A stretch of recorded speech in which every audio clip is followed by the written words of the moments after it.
wager. Totally. The Journal of Athletic Training has come out with a statistic and said approximately 12,500 collegiate athletes get injured per year.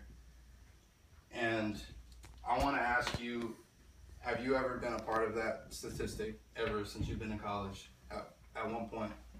So the question remains, how do we prevent injury in collegiate athletics or sports in general? And after much research, something as simple as a proper warm-up and a proper cool down after activity is efficient and it is enough to prevent injury.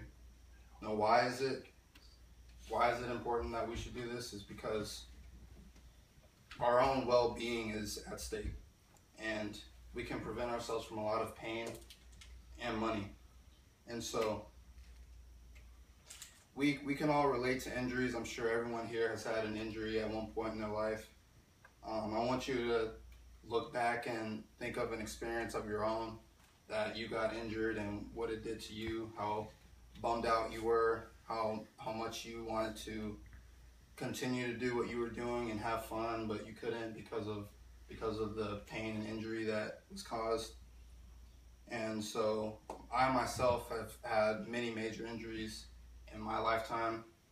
For example, my sophomore year in high school, during a football game, a guy landed on my knee, the outside of my knee, and I sprained my MCL, and I was out for the rest of the season, my sophomore year. And just last year, I experienced another season-ending injury with tearing my bicep. And so a lot of times, injuries that happen, they actually can be avoided.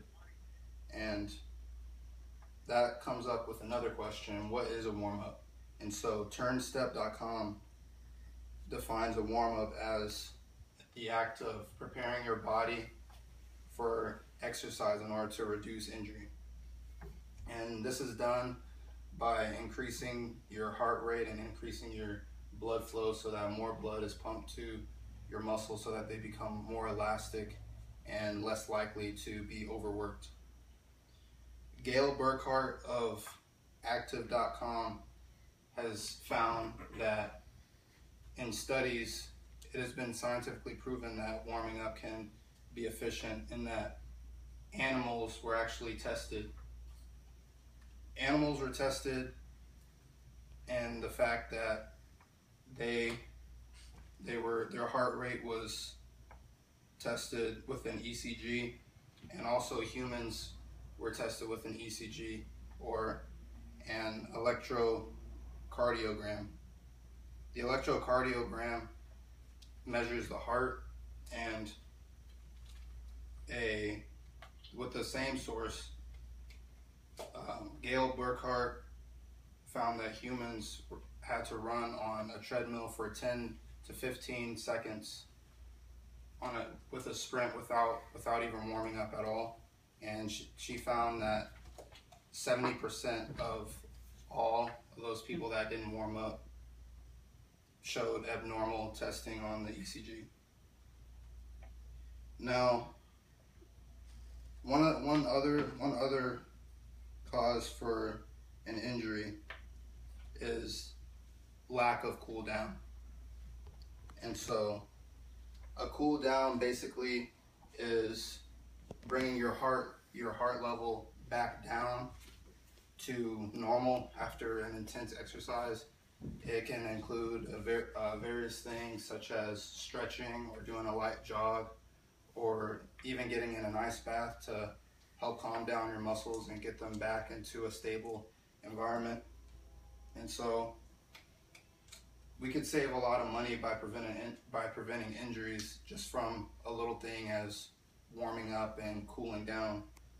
We could save thousands of dollars. For example, an ACL injury averages from around $5,000 to $6,000 according to the ACL handbook.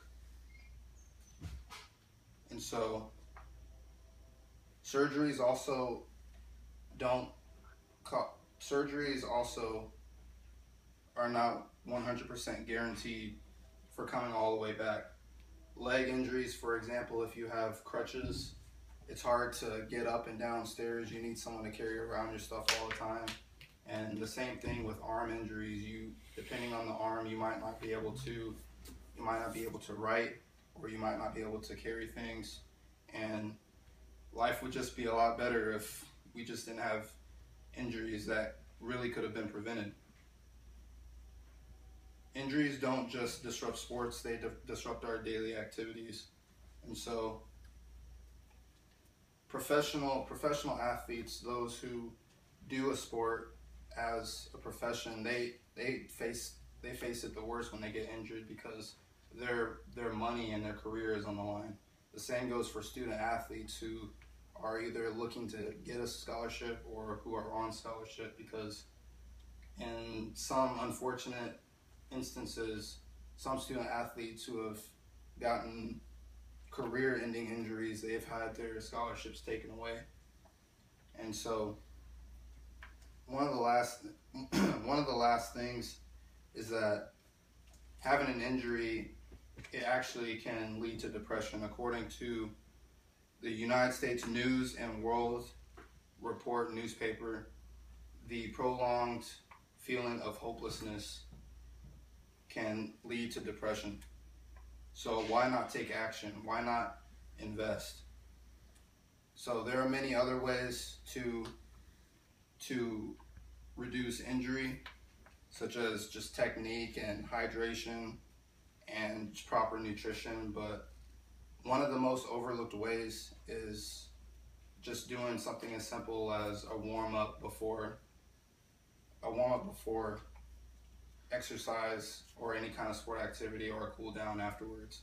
And so with that being said, don't just be another statistic. Invest in your body and prevent an injury.